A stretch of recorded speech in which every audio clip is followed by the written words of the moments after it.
Descripción y contexto del problema, redactando la realidad problemática. Les voy a mostrar la guía metodológica que hemos diseñado en la universidad hace un buen tiempo y que aparece en la Biblia de investigación para el año 2018-2019, que es la guía que todos ustedes manejan. Esto es una guía metodológica para que el estudiante no se pierda a la hora de redactar la realidad problemática. Habíamos tenido muchas quejas al inicio de hace algunos años, al inicio de que dictábamos estos cursos, ¿no? En donde el estudiante nos decía que es realmente difícil armar y redactar una realidad problemática, ¿no? Porque son varias caras, uno no sabe por dónde empezar, ni cómo continuar, ni cómo terminar, ni uno nunca sabe cuándo termina. Y a veces la realidad problemática no se redacta en una tarde, se redacta en una semana o en varias sesiones. Y los chicos se quejaban mucho de que habían redactado media cara, cuando querían retomar no se acordaban ni lo que habían escrito, había que leer todo de nuevo. Entonces, realmente redactar una realidad es un acto bastante heroico, si lo queremos llamar así, ¿no? Por lo tanto, en la facultad decidimos armar una guía que permita que el estudiante siga el hilo y no se pierda en el camino. Y bajo la experiencia nos habíamos dado cuenta que, si bien es cierto, los autores nunca hablan de cuántas caras debe tener una realidad problemática, porque básicamente eso está relacionado con la profundidad con la que el investigador estudia el problema y a la propia complejidad del mismo problema. Entonces, de acuerdo a eso, saldrá la cantidad de caras que deba tener una realidad. Hay problemas que se estudian a una gran profundidad y que son súper complejos, que tienen 4, 5, 6, 7, 8 caras de realidad problemática. Hay problemas que no son tan complejos y que en 3 caras entran, que en 4 caras entran. Por lo tanto, el número de caras es bastante voluble, bastante cambiable. Va a depender de cada problema y la manera y la profundidad con la que el investigador estudia el problema. También es otro rollo de cuántos párrafos por cara. Todas esas cosas se han ido casi normando, entre comillas, dentro de la facultad a través de esta guía. Nos hemos dado cuenta, por ejemplo, una cuestión lógica, si redactamos en una sola cara no decimos nada, no hay espacio, no alcanza como para decir con contundencia cuál es el problema en una cara descartada. Si la realidad problemática eh, tuviera dos caras, ya con dos caras podemos decir un poco más, pero aún no vamos a sentir cortos, porque en arquitectura hay que mencionar muchas cosas. Por lo tanto, dos caras tampoco es un buen número. Tres caras, ya con tres caras mínimamente ya puedo hacer algo de arquitectura a nivel de investigación. Entonces hemos dicho que por la experiencia de que el número mínimo de caras que debe tener una realidad arquitectónica, una realidad de una investigación arquitectónica es tres caras. Tampoco puedo tener muchas caras porque los problemas en arquitectura no son tan complejos, no vamos a descubrir la pólvora. Tampoco podríamos tener 9, 10, 11, 12 caras porque si no ya teniendo más de 6 caras ya está repitiendo lo mismo, ya hay redundancia. Entonces hay que intentar mantenernos en tres caras y seis caras como máximo. Tres caras como mínimo, seis caras como máximo, de acuerdo a la experiencia que ya tenemos viendo tantas investigaciones de arquitectura. Esas son las cantidades de caras óptimas para una realidad. Si mi realidad entra en tres caras y en tres caras digo todo lo que tengo que decir, perfecto. Si entra en cuatro, bien. Si entra en cinco, bien. Si entra en seis, bien. Si entra en siete, ya me estoy saliendo de la norma. Y hay que tener un poquito de cuidado. Ok. Luego, ¿cuántos párrafos por cara? Ese es otro rollo también que se ha venido discutiendo. Y es que bien simple, si es que yo la cara la parto en varios párrafos, digamos 10 párrafos por cara, me sale que cada párrafo tiene 3 renglones. ¿Y con eso qué pierdo? Con eso pierdo legibilidad, con eso pierdo contundencia, con eso pierdo nivel de redacción. Entonces no va a ser claro el mensaje porque se entrecorta tantas veces que no me permite aislar el pensamiento o conectar el pensamiento.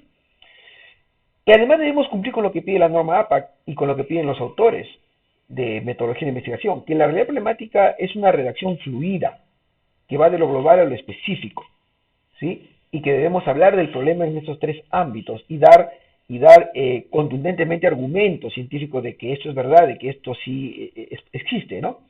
Entonces, para cumplir con eso, lo lógico es que mi cara esté partida en un número de párrafos coherente. No pueden ser muchos, tampoco pueden ser pocos.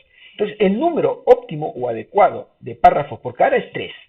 Con 3 párrafos por cara no pierdo legibilidad, conecto bien las ideas y puedo manejar bien los datos que necesito demostrar. Esa es la razón por la cual nosotros aconsejamos que sean 3 párrafos por cara. El siguiente punto, ustedes ven colores. Cuando ven un párrafo de negro es porque el texto se redacta en negro. Cuando ven un párrafo de rojo es porque el texto se redacta en rojo. Y cuando ven un párrafo de verde es porque el texto se redacta en verde. El párrafo negro es un párrafo producido enteramente por el autor, por el investigador. Es un texto inédito. Lo ha inventado y lo ha creado recientemente el autor para esta investigación. El párrafo de rojo es una cita de un autor.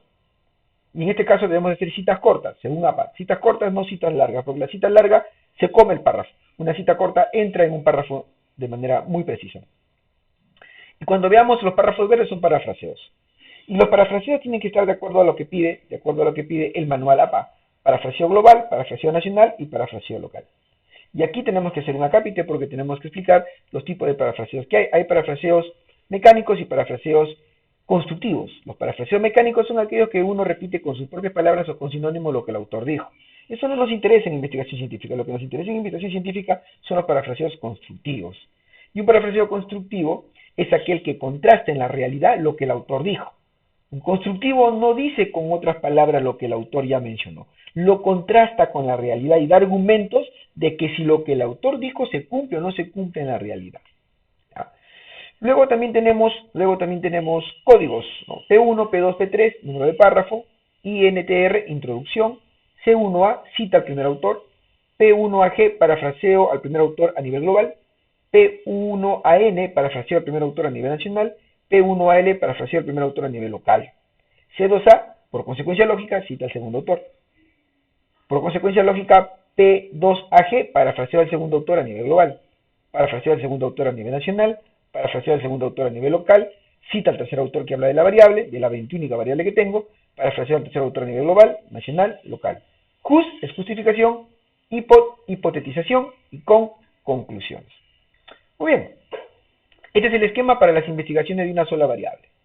Si yo logro demostrar con tres autores citados de manera distinta, parafraseo distinto a tres autores distintos, logro demostrar científicamente con argumentos y con parafraseo constructivo que el problema es real, el problema existe, entonces sí no se pone en discusión. El parafraseo, perdón, el primer párrafo que es el introductorio, es el párrafo más poético, es el literario. Ahí no se debe mencionar nombres, no se debe mencionar instituciones, no se debe poner datos, no se debe poner números, ni estadísticas, ni nada. Eso es un parafraseo, un párrafo netamente literario. Netamente literario. Pero sí tengo que, en algún momento de ese párrafo, debo mencionar el objeto arquitectónico, el problema arquitectónico y la variable que le da solución al problema. ¿Ok? Muy bien, el párrafo 14, que es el párrafo de justificación, es para colocar los números y las estadísticas que sustentan la necesidad de contar con una nueva infraestructura. Esa es la población insatisfecha. Ahí va la población insatisfecha. En el párrafo 15 voy a hipotetizar. ¿Sí? Voy a hacer una hipotetización, que no es otra cosa que decir qué pasaría en el futuro si es que el proyecto no se construye, quiénes serían los perjudicados y qué cosa sucedería a nivel de ciudad, a nivel urbano. Y el párrafo 16 es para concluir, ese es muy fácil de todos, es decir, con todos los argumentos antes descritos y con todos los autores antes mencionados, se concluye que Trujillo se necesita para dentro de 30 años diseñar y construir un nuevo objeto arquitectónico fulano de tal para resolver el problema con tal variable. Y se acabó el asunto. Ahora vamos a los esquemas de las investigaciones de dos variables independientes, donde una no tiene que ver con la otra. ¿Okay? Entonces, ven ustedes que el esquema varía un poco. En el esquema ahora aparece un código a la izquierda, que es el nombre de la variable. Variable 1, variable 1, variable 1, variable 1, variable 2, variable 2, variable 2, variable 2. Variable 1, 1, 1, 2, 2. Justificación, hipotetización y conclusiones.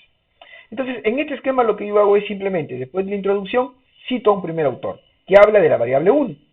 Parafraseo a nivel global, a nivel mundial, a este primer autor. Parafraseo a este primer autor que habla de la variable 1 a nivel nacional y parafraseo a este primer autor a nivel local. Luego cito a un primer autor que habla de la segunda variable. Parafraseo al primer autor de la segunda variable a nivel global, parafraseo al primer autor de la segunda variable a nivel nacional, parafraseo al primer autor de la segunda variable a nivel local, y ahí se acabó. Paso al párrafo 10, en donde cito a un segundo autor que habla de la variable 1. Parafraseo a un segundo autor que habla de la variable 1 a nivel local, de frente a nivel local, solo a nivel local, a nivel Trujillo, o a nivel de la ciudad en la que se esté investigando. Cito a un segundo autor que habla de la variable 2.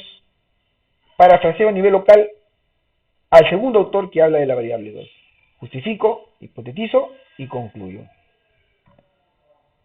Las investigaciones de dos variables dependientes, una depende de la otra, correlacionales. Esto, si nos damos cuenta, son un poquito más complejos porque tiene párrafos mezclados, de rojos con verdes, que ahorita vamos a pasar a explicar, y tiene más párrafos negros.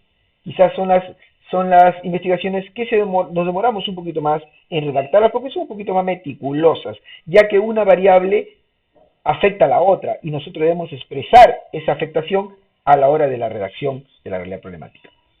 El primer párrafo sigue siendo igual, introducción. El segundo párrafo es para citar al primer autor que habla de la variable independiente, la variable 1. Luego, parafraseo al primer autor a nivel global, al autor que habla de la variable independiente. Luego, inmediatamente, cito a un primer autor que habla de la otra variable, que habla de la dependiente, de la variable 2. Parafraseo a este primer autor a nivel global de la variable dependiente, de la variable 2. Luego voy a contextualizar la problemática a nivel latinoamericano y nacional, pero diciendo qué le hace la variable 1 a la variable 2 y cómo estos dos repercuten en el objeto arquitectónico. ¿Correcto? Luego voy al párrafo 7, en donde voy a contextualizar la problemática solo a nivel local, y en donde voy a decir qué le hace la variable 1 a la variable 2 y cómo estas dos cosas afectan al objeto arquitectónico. Luego me encuentro con el párrafo 8, que es un párrafo mixto, en donde junto una cita con un parafraseo, sin dar punto aparte. Entonces, acá cito a un segundo autor que habla de la variable independiente, de la variable 1, y lo parafraseo inmediatamente seguido a nivel mundial, a este segundo autor que habla de la variable independiente. Luego voy a contextualizar la problemática a nivel local. ¿Qué le hace la variable 1? Solamente la variable 1 al objeto arquitectónico. Ahora voy a una cita mixta, a un párrafo mixto. Cito a un segundo autor que habla de la variable dependiente, es decir, de la variable 2. Inmediatamente, sin dar punto aparte, parafraseo a este segundo autor que habla de la variable independiente de manera mundial, de manera global. Contextualizo la problemática a nivel local. Ahora simplemente la variable 2, ¿qué le hace al objeto arquitectónico? Inmediatamente justifico, hipotetizo y concluyo. Muchas gracias.